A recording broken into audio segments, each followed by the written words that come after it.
ഈ പ്രബുദ്ധ കേരളത്തിൽ വർദ്ധിച്ചു വരുന്ന ഓൺലൈൻ തട്ടിപ്പ് കേസുകൾ, അതിലേറ്റവും അധികം ഇരയാക്കപ്പെടുന്നത് മലയാളികൾ.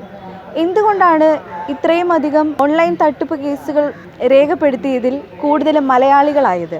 നമുക്ക് അവരോട് തന്നെ ചോദിച്ചറിയാം. അതായത് പൊതുജന അഭിപ്രായം തന്നെ നമുക്ക് തേടാം. ഓൺലൈൻ തട്ടിപ്പെന്നല്ല, മനുഷ്യർ ബേസിക്കലി നമ്മുടെ ബേസിക് നീഡ്സിലൊന്നാണ് മണി, ഷെൽട്ടർ, ഇതൊക്കെ. അപ്പോൾ പൊതുവെ ലോകത്തുള്ള എല്ലാവരും പൈസയുടെ പുറകെ തന്നെയാണ്.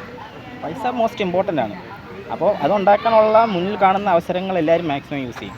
ഈ ഓൺലൈൻ തട്ടിപ്പിന് ഇരയാവുന്നതിൻ്റെ മെയിൻ കാരണം അതിനുള്ള ബോധവൽക്കരണം കൊടുത്തിട്ടില്ല. അതിപ്പോൾ സ്കൂൾ ലെവലാണെങ്കിലും അതിന് മേലോട്ടുള്ള ആൾക്കാരാണെങ്കിലും അങ്ങനെ ഒരു ബോധവൽക്കരണം എങ്ങും നമുക്ക് കിട്ടാനില്ല. പിന്നെ എന്തെങ്കിലും തട്ടിപ്പിന് ഇരയായവർ വന്നിട്ട് ഇതേപോലെ യൂട്യൂബ് ചാനൽ വരുമ്പോൾ അതിന് മുന്നിൽ പറയുന്നല്ലാതെ അവർക്ക് പ്രത്യേകിച്ച് ബോധവൽക്കരണം ഇവിടെയുള്ള ഇപ്പോൾ ജനറലി ആർക്കും കൊടുക്കാറില്ല. പിന്നെ ഈ മണി മാനേജ്മെൻറ്റ് എന്ന് പറഞ്ഞൊരു സ്കില്ലേ ഇല്ല. പൊതുവേ കേരളത്തിലല്ല, ഇന്ത്യയിലുള്ള ഒരുമാതിരിപ്പെട്ട ആൾക്കാർക്കൊന്നും മണി മാനേജ്മെൻറ്റ് എന്താണ് സ്കില്ലെന്ന് അത് ബേസിക് സ്കൂൾ ലെവലിലോട്ട് വേണ്ട ഒരു സ്കില്ലാണത്. ഇതിപ്പോൾ വളർന്നു വരുന്നൊരു പ്രോബ്ലമാണ്. എനിക്ക് ഓൺലൈൻ അല്ല, എനിക്ക് ഫോൺ കോളിലൂടെ ഒരുപാട് തട്ടിപ്പുകൾ ഇങ്ങനെ വന്നിട്ടുണ്ട്. ഇങ്ങനെ ഒരു ദിവസം എനിക്കൊരു മെസ്സേജ് വന്നു, ഇങ്ങനെ your BSNL account is going to be banned എന്ന്. അപ്പോൾ അത് വിളിച്ചപ്പോൾ എൻ്റെ അടുത്ത് പറഞ്ഞു ഒരു ആപ്പ് ഡൗൺലോഡ് ചെയ്യണം. അപ്പോൾ അത് എനിക്ക് തന്നെ ആദ്യം ഞാൻ വിചാരിച്ചു BSNL ആണ്, കാരണം അവരത്ര നമ്മളെ വിശ്വസിപ്പിക്കുന്ന രീതിയിലാണ് സംസാരിക്കുന്നത്. പിന്നെയാണ് മനസ്സിലായത് സ്കാമാണ്. ഞാൻ റിപ്പോർട്ട് ചെയ്തു സൈബർ പോലീസിൻ്റെ അടുത്ത് ഓൺലൈൻ വെബ്സൈറ്റിൽ.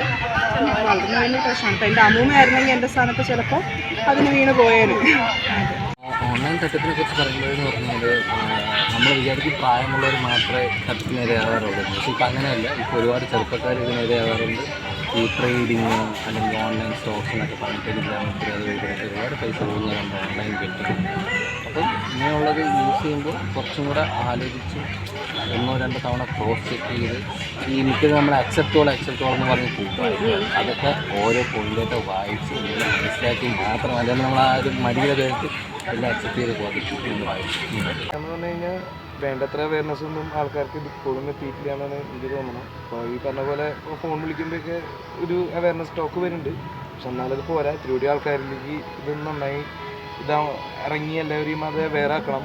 കാരണം അത് വലിയൊരു പ്രശ്നമായിട്ട് ഇനിയിപ്പോൾ മാറണം. ഇപ്പോൾ തമിഴ്നാട്ടിലാണെങ്കിലും അവിടുത്തെ പോലീസ് ഇത്തിരിയും സ്ട്രോങ് ആയി നിൽക്കുന്നുണ്ട്. അപ്പോൾ നമ്മളതിനനുസരിച്ച് എന്തെങ്കിലുമൊക്കെ ഒരു ഇത് ചെയ്യണം. പിന്നെ നമ്മുടെ ഭാഗത്തുനിന്ന് എന്തെങ്കിലും ഇങ്ങനത്തെ കാര്യങ്ങളിൽ ഒരു അറിവുള്ള പോലെ നമ്മളും പെരുമാറാൻ പഠിക്കണം. ഇപ്പോൾ നമ്മളിപ്പോൾ അധികവും മൊബൈൽ കൂടിയാണ് തട്ടിപ്പ്. ആ തട്ടിപ്പിന് ഇരയാകും വരെ അതിപ്പോൾ ആദ്യം ഒന്നാം തട്ടിപ്പിന് കേസിൻ്റെ ഒക്കെയാണ് പോലീസ് വിളിച്ച് നമുക്ക് ആ വിളിക്കുമ്പോൾ തന്നെ കട്ട് ചെയ്ത് ഒഴിവാക്കുകയാണെങ്കിൽ ഏറ്റവും നല്ല മാർഗം. ഇനിയെങ്കിലും നമ്മളെ കേരളത്തിലെ ജനത ഓൺലൈൻ തട്ടിപ്പുകളിലൊന്നും ഇരയാകാതിരിക്കട്ടെ എന്ന് നമുക്ക് പ്രത്യാശിക്കാം. 140 ന്യൂസിൻ്റെ തിരുവനന്തപുരം ബ്യൂറോയിൽ നിന്നും റിപ്പോർട്ടർമാരായ അതുല്യം, ജസീനയും.